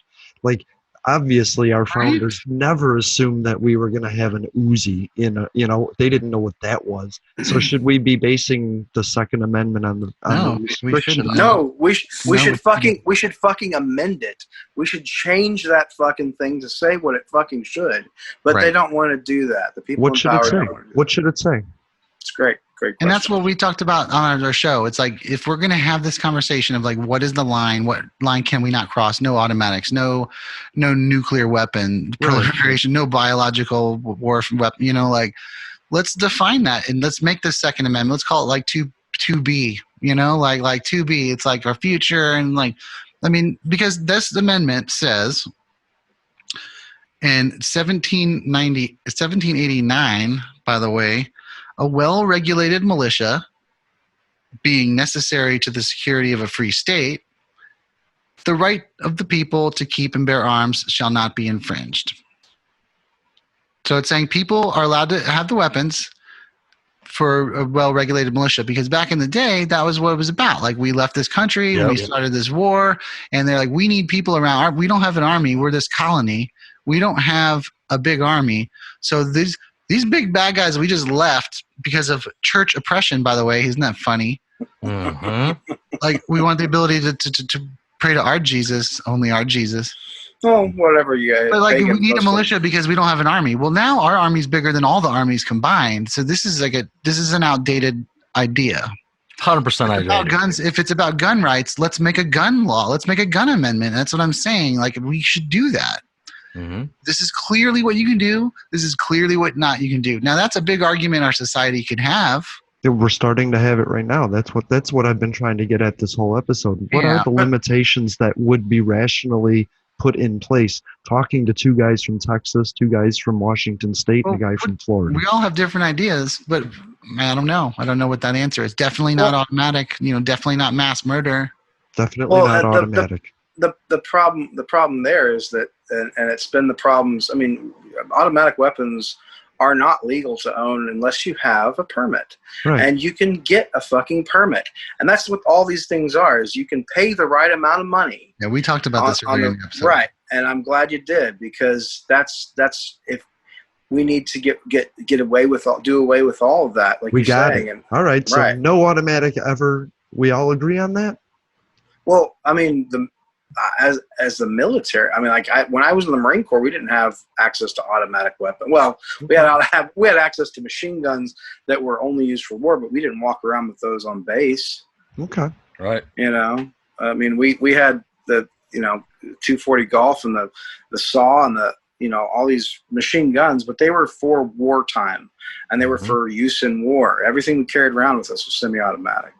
Yes, I agree with that. I mean, I don't think an average, Adam has a beard host needs a fully automatic weapon. I don't think I need one. So okay. I know for a fact I don't need one. I mean, I think that something like that should be left into the hands of somebody who needs it, like somebody who's defending us in a uniform, such as a militarized unit, a specialized unit, or a military force. Yes. Or well-regulated militia. No. Regulated militia. But they're not regulated. There's no regulation there. That's the problem with these militias. We have militias all up and down Michigan, and nobody's regulating that, because that's the whole reason they have their militias. They don't want anybody regulating anything they do. Yeah. It's what we had in Waco. They were like, we want to regulate. The ATF came in and said, we want to regulate what you're doing. And they said, Yeah. Right. Well, that's because they were getting bump stocks in the mail. I mean, they weren't saints. Well, they were making automatic weapons. That's right. They were creating automatic weapons. Right. So they were filing down series. That's a whole other discussion. But yeah. Right. But that's why we need regulation. That's why it's similar to what we see in this cyclical politics, where we have, you have a group like we have right now moving in and saying, take away all the regulations, let me do whatever I want and make as much profit as I want. And they have people on the other side going, well, you're destroying everything around you. Everything around you is being destroyed. And they're like, no, it's okay. We took away these regulations so we can make more money for everybody, right? For everybody. Right. It's helping everybody out. We're creating jobs. Sure. Okay, but you're burning down the fucking forest. You're poisoning our water. And then we come in with another group, and they say, well, here's all these regulations back in place. Yep. And then it's cyclical, where we end up back in this situation. We're like, well, let's take away some of these regulations. Well, no, because then we have this housing crisis where the fucking people are allowed to just make as much money as they fucking want to, while people are homeless and build homes and nobody can fucking afford them. And then they go, well, it's a problem with regulation, and it's the same situation that we're having with guns. And I love that we're talking about this, but I don't think, and pessimist in me, we could also go around and say, I believe I should have access to grenades, or I should have access to this. I don't know, we're not going to solve this, obviously, in the time we have, but I love that we're talking about this, because I don't think that I think that the majority of people, and it's the problem you have with this issue, the majority of people that feel strongly one way or another about this either feel that you should have strong, heavy regulations on all this, take away people's arsenals, right? Or you have people on the other end that say there should be no regulations, and I should be allowed to have whatever the fuck I want. And again, to quote Jim Jeffries, you're bringing a fucking, let's say you have the most high-powered rifle available, 50 cal semi-automatic 50 cal long rifle that could shoot down a fucking plane. Okay, let's say you have that capability. All right. you're bringing a fucking gun to a drone fight. Okay, the government that you're claiming to be protecting yourself against has access to technology that you cannot afford. You cannot win that fight. And we've already seen that when the tyrannical government steps in and does what the Second Amendment people and the right wing, the NRA, say that they're holding up this amendment for, when we see tyrannical government in action, those people step the fuck aside. They do one of two things. They step the fuck aside and go, well, they shouldn't have gotten out of line. They shouldn't have spoken up. Or you have what happened the other day, where you have a kid walking around with a fucking machine gun, with an assault rifle, gunning down innocent people, well, innocent quote unquote people, and still you have the Second Amendment people, the right wingers, these NRA nuts going, well, we saw that coming, Or we know all the complaints. What we're looking for is solutions. What we're talking about is solutions that somebody can listen to, put a spin on, and take this all a little bit further. There's no solution, dude. It's just like there's not. It's like the BLM movement. This has been happening for the entire time. There's we've done little regulations, and the NRA basically takes care of all that on the political side. There's nothing happening in the politics. But then you're talking about an amendment. What should the amendment say? But you're talking. This is hypothetical stuff, right? Yeah, of course it's hypothetical. This shit is never going to happen. But maybe AOC and Bernie Sanders and Joe Biden and Donald Trump are in a bar together, and they go, those guys are fucking geniuses because they said what we've all been wanting to do. But they can't do that until we tell them what to do. And that's what I'm asking. What should this amendment say to Donald Trump and Joe Biden, who are right now shooting up opium in the fucking White House, going, we want gun regulation. We can do this right now. If only Joe and Ryan would tell me. It's a hypothetical world. I can believe that Joe Biden is maybe him and Donald Trump are making out, having some wine together. Yes. Maybe sword fight. Sword fight. The Senate, we need a congressional committee that sits down and gets some ideas together, and it's these are the weapons we can have. These are the ones we don't think we can have. Does everyone kind of agree on this? And they're like, nope. And then all these people argue, and then the subcommittee has a subcommittee, and they're like, this, no drone stuff, no even single fire weapon drone stuff. That's still, you can't do that. You can't fly one shotgun to someone's house and then pop. You shouldn't be allowed to do that. So it is about drawing lines on what is and isn't, and it has to be open to when technology changes, when neural net becomes a thing. That now, I can't download that project into his. No, I can't do that either. It's I'm all for that. And I would love to hypothetically throw it around. Sure, let's pretend that we're that little subcommittee. Absolutely. I don't think we should. I don't think Joe Schmo and his fucking, I don't think Ryan should have access to fully automatic weapons. I love it. No, do we all have a yay on that? Yay! Oh, yay! But how's the ATF going to make their money? The only fuck them then. Because Joe's going to buy one, so they made the fun. Can we? I don't think that. I also don't believe, and I submit this for the committee. Love it. I don't believe that there should be a lobbying group that profits off of the sales of guns, controlling any part of my political machine that's in place. I agree 100%. with that. 100%. And why the fuck can we all agree on that, but nobody else can talk about that? Because there's nobody's smart enough to get that far. Because they're smart enough. Die. This is a politics the money, thing. baby. It's the money. Well, yeah, but it's the same reason. It's the same reason we'll never get universal health care, because there's too much money in pharma. There's too much money in the deregulation and the ability to profit off of this money. I mean, talk about when insulin was created. The creator of insulin made it almost free to the people. Yeah. Right. Gave the fucking patent away, and even now, 200 years later, well, I don't know the exact time, enough time has gone by that people are paying their last fucking penny to get the little bit of insulin they need to survive. Yep. And that's because there's too much money in it.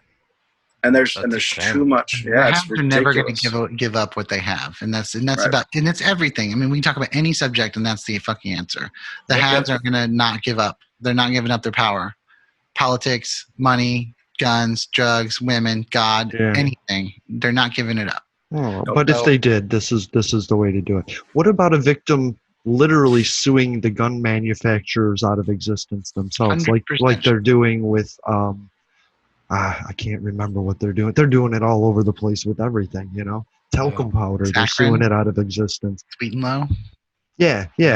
What if they did that? What if they just should be allowed to? They should be allowed to. Okay, I like that idea. Right, just send the Especially- manufacturers overseas. I don't know. Especially in our free market. Of course you don't, because you want to play the fun guns. Like we all want. No, it's not necessarily that. It's just so there's a direct, scientifically speaking, there's a direct correlation between talcum powder and cancer. You can't, a gun itself cannot harm anything. It's an inanimate object. It doesn't have chemical. Oh boy. Chemical backgrounds or anything like that. It literally can't. I'll go grab my gun right now. The gun it will not doesn't have a brain. It doesn't. Exactly. This goes back. This goes back to the dumbest argument. Is the dumbest argument. Go ahead. No. But seriously, no. You can't just. Yes, you could get a ton of money from fucking gun manufacturers if you want, but it doesn't. It's not going to solve shit. It's not going to solve the problem Because that's the point I wanted to make. It's a people problem. It's a mental problem. It's a education problem. We have to educate the masses on gun education. That's why I said before even we talk about safes or anything, you got to talk about your kids with guns. Like when I brought home a little BB gun, a little Red Ryder for my boy, who I knew wouldn't have any problem, we went over the safety rules, hammered. He could come in here and recite them verbatim to you, the 4 firearm safety rules to you, and he knows not even to go near that at our house, at anybody's house. And if somebody does, he's coming home, he's calling me, we're taking care of it. And that's where it's going to have to start, is education. How do you take care of it if he does it? What's that? How do you discipline him if he does it, if he breaks the rules, something like that? He's not touching that gun again. What do you do? I'll be serious with you. My boys thought it was funny to shoot my windows, my upstairs windows in my house with a BB gun. My younger did. And they don't have access to that gun anymore, period. All right. Until they're ready, until I feel they're ready to be serious about it, they don't get a BB gun. You know, it shoots little small pellets, but it's a gun. Yeah, it can still a gun. Harm. It caused property damage. You know, and my younger son, you know, you have the maturity issue there, and I thought he was mature enough, and we went over the rules and all that good stuff, and he could recite them to me, but he had the maturity issue where he thought it would be funny to pop a couple windows out on mom and dad's house, and he doesn't get to shoot that gun anymore. Period. Yeah. So, you know, that's where you have to be. I mean, it's a super serious thing. It's a fun tool. You know, they're fun to shoot. They have their self-defense value, but you know, it's not a game. It's not a toy. Once something comes out of that muzzle, that's it. So, right. Yeah, you know, Sean, that's kind of what I said when I first started talking about guns today. I was like, someone needs to be the parent and be like, sorry, you don't get to keep your toys. Yes. And I feel that on an entire societal level. Now, how do we as men or women or whatever, how do we, no, the collective, not you, everyone. How do we, like, we like guns, right? Like, if I go to Vegas to gun ranches, I'm getting the fucking minigun. I'm going to do it. I'm going to get a couple, like, I'm doing the minigun, dude. And I want a bazooka too. I want a rocket launcher. I want to do this thing. I'll rocket launch the cow. I'll be the guy. Yeah. Let's do it. Is she done with laundry? You can rocket launch a cow? In southeastern Asia, you can do cows with rocket launchers. Right in the Hold on. Siri, book me a trip to Southeast Asia.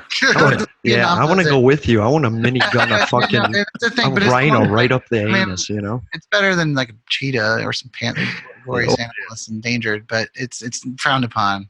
The point is like, this is like the idea with like gun clubs. Like everyone wants to try it'd be fun. Like I really want to be a sniper. I would really love to do sniper shooting, like mile-long shots. Cool. It's actually a good conversation. Go to a place. It's not. She's right. It's I know. but there's always the mute button too. Like go shoot a minigun out like with a group that's someone. There's a minigun expert, there's an expert to do that. Like that's where guns should be. And like Sean, like his child shot the window. Well, you don't get the gun anymore. Well, like Texas, you can't not shoot people, or cops, you can't not shoot people. You don't get guns anymore. Right. Same in Washington. Now that cop, you had an incident, you don't get a gun for 6 months. I don't know where you start that, but it's like the parent thing. It's like the parent thing. And like you got to be able. You don't get this privilege. It's a privilege, man. It's not a right. Like I mean, the regulated militia. Like who's going to regulate it? I just think. Right.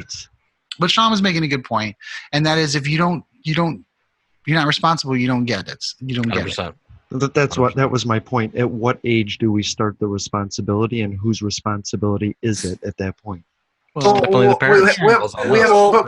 But we have a problem that transcends that, because we have grown-ass adults that are trained to do the job that are misusing these rights and these freedoms that we have, and killing other people, and they're staying on the fucking payroll. They're not even like some of them. You go on your automatic, suspended with pay or whatever. You're going on your little bit of a timeout, and then once the fucking smoke clears, they go, here's your gun, your badge back, like come back to work, we need you. Right. And we don't have the actual, there's no taking it away that is equivalent to taking a life. But now, Joe, do you think do you think that that's an acceptable thing to come right after a suspension, to come back, oh, here's your gun and badge, go back to work? Or would you think the alternative to that would be, hey, okay, so now you're back to work, you don't get your gun back, you're going to go through training?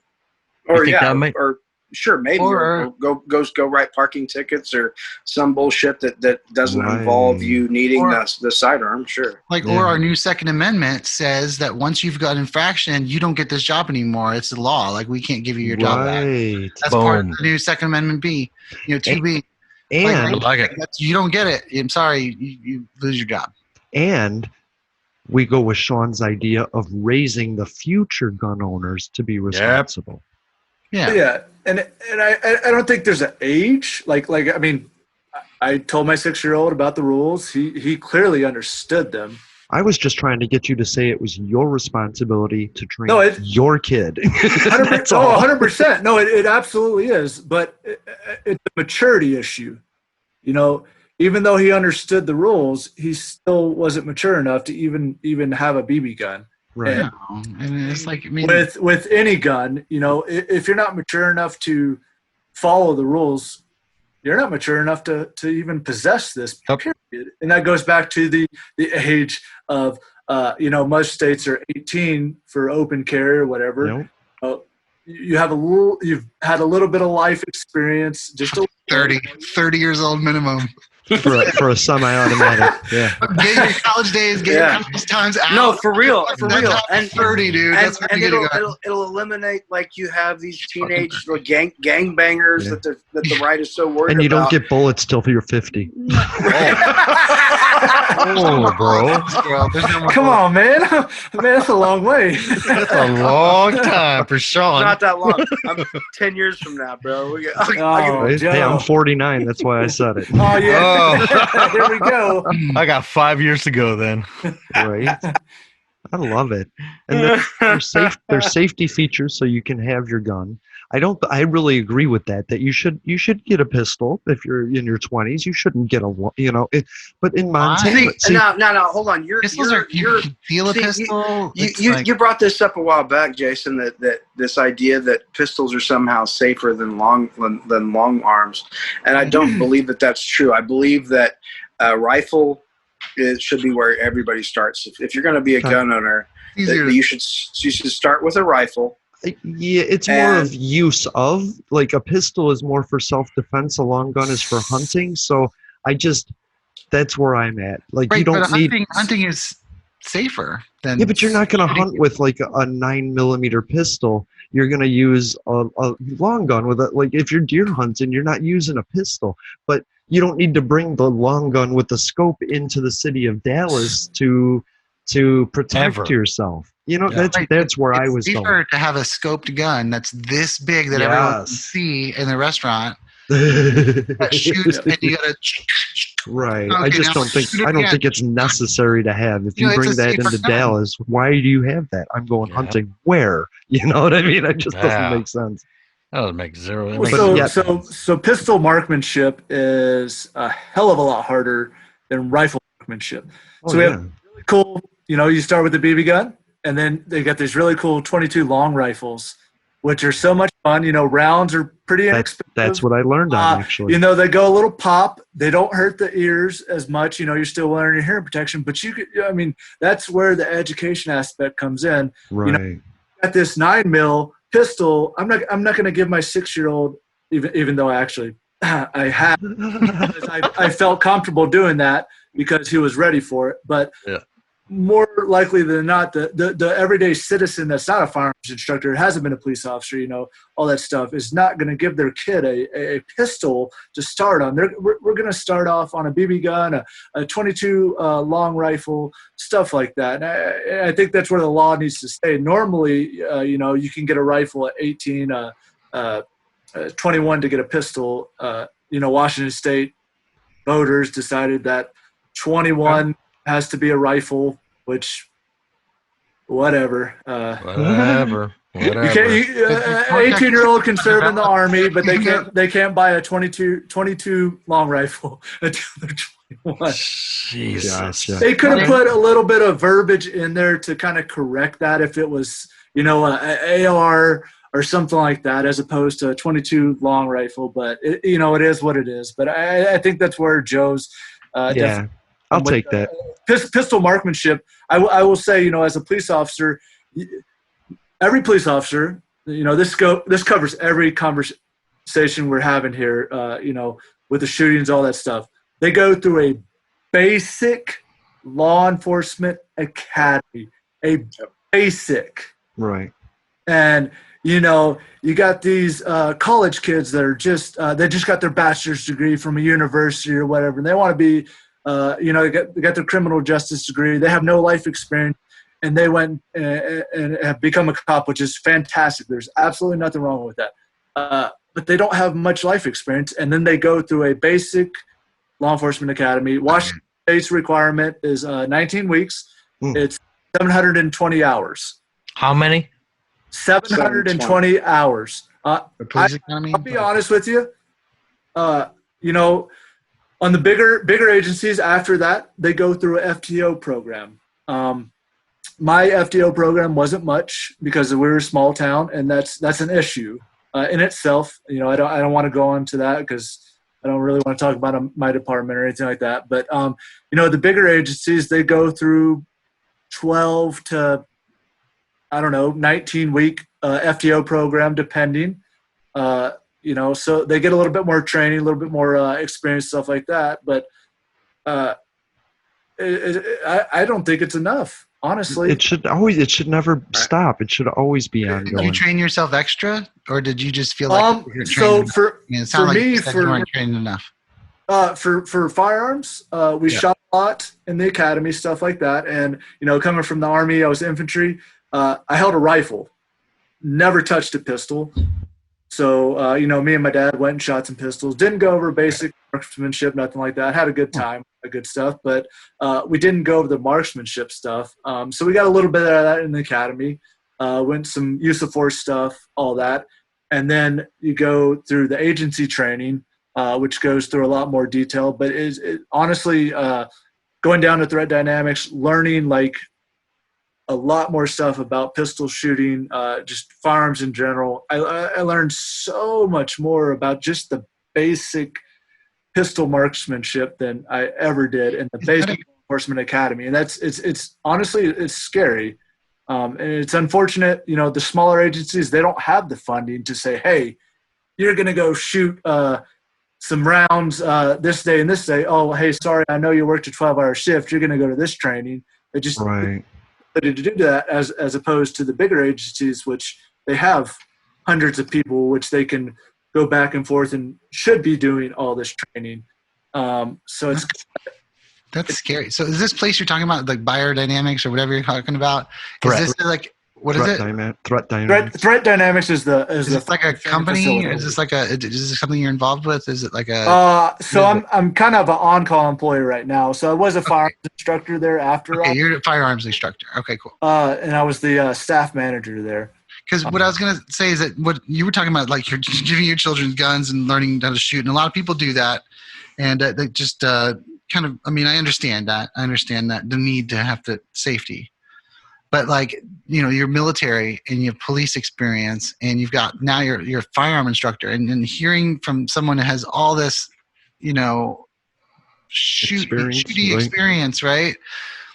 Someone who teaches it to their children, then to hear that you don't feel like you were trained properly by the organizations. Well, no, not properly. I don't think. Because I'm already scared for your children, based on your just like teaching them weapons. But now it's like you're the one that should be the most expertly trained on this. Well, correct. So now I am. I could teach anybody. I believe you. I believe you now. I know. I'm just saying, like, that's just scary, dude. Like every parent thinks that they're smart enough to do this, or that they're good enough to do this. But someone in the military and the police and does training and still saying that they don't feel like they're trained right. No. He's saying what I meant initially at the. The basic law enforcement academy. And I'm thinking about the cop in the street, just telling their children. That's what I'm referring to. Is like, unfortunately, they're not given enough training. Now, I was a police officer. I became a firearms instructor, and then I learned a whole hell of a lot more. Right. I can teach a 3-year-old how to shoot a gun. But he's talking about you right after your initial training, not you now. No. That's why I brought that up. Like that's why it's the basic law enforcement. Right. They do the basic, and then that's 90% of the police on the streets is what we're saying, and that's what's scary, because that basic training cop that's on the streets also thinks he's good enough to teach his kids. Well, you know what I mean? I think that's what Ryan's trying to say. No, don't take words out of my mouth. I meant those words specifically for now too. So like 10 to 20% of me now still goes, why teach an animal, a human animal, baby, to use a weapon that it's like its brain's not even developed yet until it's like, let's say 30, I wish. But like 21, 22, like when your brain's really like 18, 20, that's when your brain really gets developed, like where you understand. Like teaching anything to use weapons that young is dangerous and scary. I mean, I know that you need to do it. Like I know especially if you have it around, like they need to be trained, and I get that. But no, part of me is not just saying, there's one now. But like it's still dangerous to me, and it scares me even if you know what you're doing, because a child is a child, I just think that. Yeah, I think that if you don't take the sting out of what I said. I meant that. Like I didn't think that. So I think that if you condition, or you're not necessarily conditioned. I think that if you kind of normalize it, that these tools are there for recreation or for home defense or for protection. If you instill that respect to that tool, because that's all it is, right? It doesn't. I think that we can change that mindset of our future generation, and hopefully, with how I know how I raised my kids, and it's, I tried to instill that, the confidence. I tried to instill that, there's good in people no matter what kind of shit I've been through, to still believe, to still hope. I think that with those kind of morals and upbringing, and with, giving them that respect of teaching them and being able to have those kind of weapons in the house, I think that it's a good thing, for most, not all, because I know some I can point out like 5-6 families that I know that those motherfuckers should not have guns in their house. That's the ones I'm thinking of. Even in a fucking safe. You know what I mean? Well, and that's the idea, again, to fucking paraphrase Jim Jeffries. We have to play to the idiots of our society. That's how society works. Unfortunately, yes. We should. And, he talks about, I take drugs like a champion, but Kevin killed his family when he was on cocaine, so I can't take cocaine now. Thanks, Kevin. That's right. Fucking Kevin. But we can't do that with firearms, and we're at a point now where we have this huge juxtaposition of stances where the majority of gun owners believe that they are teaching, just like the majority of police officers that have this basic training believe that they have enough knowledge to pass on to their families and to carry out their responsibilities. Right. Well, the majority, I would say, of gun owners and just like Sean was talking about earlier, with this very basic, like, I know these 4 laws and principles of gun safety, that should be enough. It's just not. And we're talking about something that has the most drastic consequences for misuse. And it's not treated like that. And like you were saying, Adam, about the respect that is instilled and the solemnity that is supposed to weight of this responsibility that we're passing on to our children, it's getting missed, and it's been getting missed. It's been getting omitted from the training to the 100%. Point where we are now seeing a 17-year-old kid illegally walking the streets, murdering people, and having the police assume that he's up to he's one of their guys. Yep. Hey, thanks for being here, kid. Here's a bottle of water. Is that blood on your hands? What the fuck, man? Right. And that's where we're at. And we can't. There's no putting. I don't know if there's any putting that genie back in the fucking bottle. I don't know if we can undo this. It's like the school shooting issue. And like I think I need to say this now. Say it. Most gun owners that I know are responsible gun owners. Most people are good enough and are human or decent enough human beings to do the right thing. So while I am attacking those people, I am also saying that like most people that I know are decent about it, and I trust most people when they talk about it. But like this is an issue. Like I may be a gun expert. Like let's say like Sean teaches marksmanship. Like he's an expert on guns. Like he knows about guns. He knows all the things, and he knows how to teach safety. And he's a relatively, I assume, smart human being, like knows how to do things and stuff. But those people are not like little 5-year-old sociopaths and know this information. So even if you're able to be safe, you don't know what it's going to do to a little child, that's a sociopath, like, I mean, I'm sure there's some evidence about what happens, but those little kids then eventually break into someone's gun locker and then they're shooting their freaking friends at school. And this is something that is happening exclusively here. So it's not like, I mean, this is not a human problem. This is an American problem or a United States of American problem. Yeah. So like, that's why this is so difficult. And I don't know. I feel like I've started saying I'm sorry, young people, but now I'm attacking it again. No, you have a good point that I wanted to get into it, the mental illness of it all and recognizing it. Like Sean might be sorry to use you as an example. Adam might be the best guy to teach a kid a gun, but he might not be the best to recognize mental health issues, even if he knows his son. And so even if he's taught his kid everything, he doesn't know what his kid is hiding. He doesn't know the depression. Right. Or his son's friend. Or take all that away. And what if tomorrow Adam has a fucking embolism in his brain or some kind of issue that he can't even again, Jim fucking Jeffries, from time to time we all get a little sad, and it's like, for sure they do, man, and people get fucking sad. And by the way, you don't like how this is playing out, guess what? I'm gonna fucking kill everybody around me and then fucking pop myself, because that's the statistics prove that's more likely to happen than somebody breaking into your house and you gunning them down. That's the problem. That's a problem. And we don't talk about that real often. And you know what? You're talking about mental illness, Jason. Yeah. The gun rights people that tout this Second Amendment stuff so often, that praise Ronald Reagan. Ronald Reagan did a lot for gun owners. And he also did a lot to destroy mental health in America. We've talked about this on Denton County Collective a couple times, but the mental health care system in America is beyond broken. And that shit started with Ronald Reagan really dismantling our mental health care system. Right. And it's not gotten any better in the 40 years since he was president, or less than 40 years now since he's been president. It hasn't gotten any better, but we've got, exponentially more gun owners. And we knowingly sell them these guns, and knowing that the majority of them will lose their minds before they fucking die, and that they're going to use these weapons for, something. And that was Sean's first point when we started talking tonight. Okay.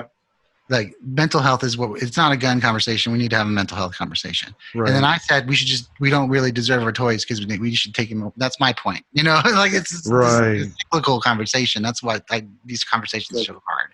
I love it. Start saying the same damn thing, Well, I missed the beginning, but I was just. But it would naturally go there too. Yeah. Damn it, Joe.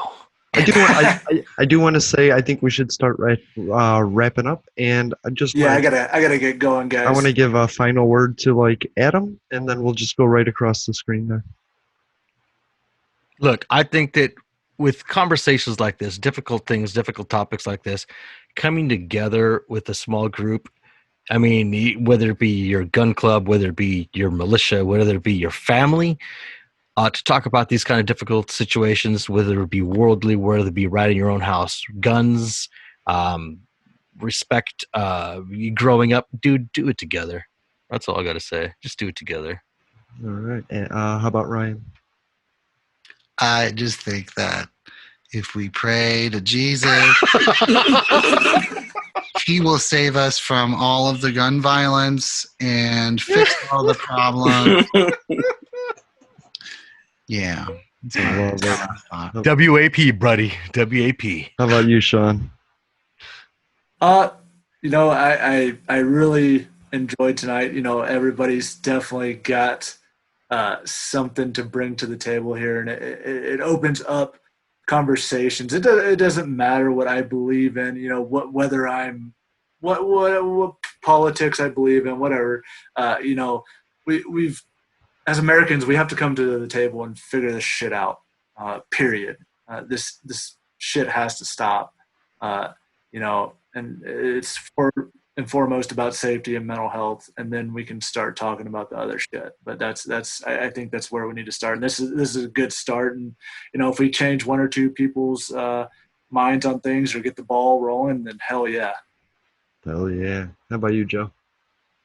I want to believe that what we're doing here matters, and I think that it does, especially among each other, because we're doing exactly what Adam was talking about. We're talking about these hard issues, and we're laughing about them whenever we are uncomfortable with the truth that's out there, and we're even still, even when we disagree, we can come to a mutual amount of understanding. I don't think that there's a lot of that going on, and it's difficult for that to go on when you're not looking at each other in the eyes and hearing the other person's voice and understand that they're laughing with you or at you, depending on the situation. And I think to kind of further on what Sean was saying, I think it does matter where our political allegiances are and where our morality allegiances are, more importantly.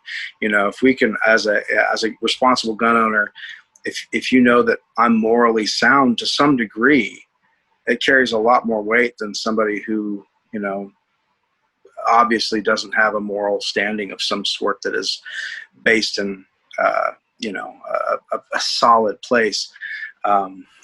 Pray it away, I guess. Pray the guns away. So everyone gets guns but Baptists. I'm just saying.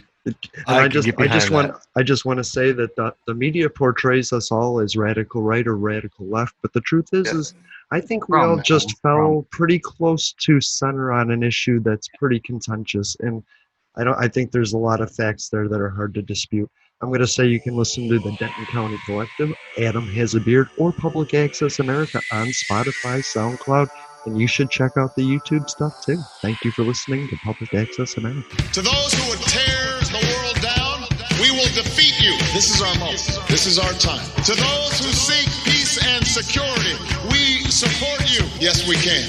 And to all those who have wondered if America's beacon still burns as bright, tonight we prove once more that the true strength of our nation comes not from the might of our arms or the scale of our wealth, but from the enduring power of our ideals, democracy, liberty, opportunity, and unyielding hope. Let me tell you something you already know.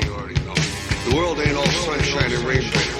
It's a very mean and nasty place, and I don't care how tough you are, it will beat you to your knees and keep you there permanently if you let it. You, me, or nobody is gonna hit as hard as life. Ask not. Yes, we can. What your country can do for you. I have a dream. Ask what you can do for your country. Poor little children. Yes, we can. One day live in a nation where they will not be judged by the color of their skin, but by the content of their character. I don't have to tell you things are bad. Everybody knows things are bad. It's a depression. In this lifetime, you don't have to prove nothing to nobody except yourself. It ain't about how hard you hit. It's about how hard you can get hit and keep moving forward. How much you can take and keep moving forward. That's how winning is done. Welcome to Public Access America. Yes, we can. Now on Instagram and SoundCloud. I wanted to run out of that tunnel for my dad. On Twitter. Prove Apple Podcast, the Stitcher Smart Radio app, Potable, and Spotify. Yes, we can. Public Access America. History in the making.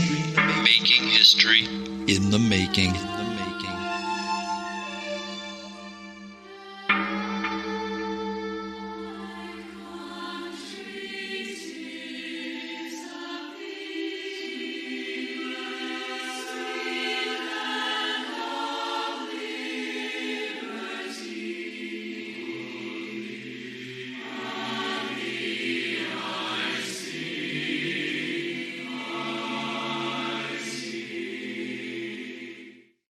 At Capella University, you're in control of your education. With the game-changing FlexPath format, you can set your own deadlines and move at your own pace. The faster you move, the more you save.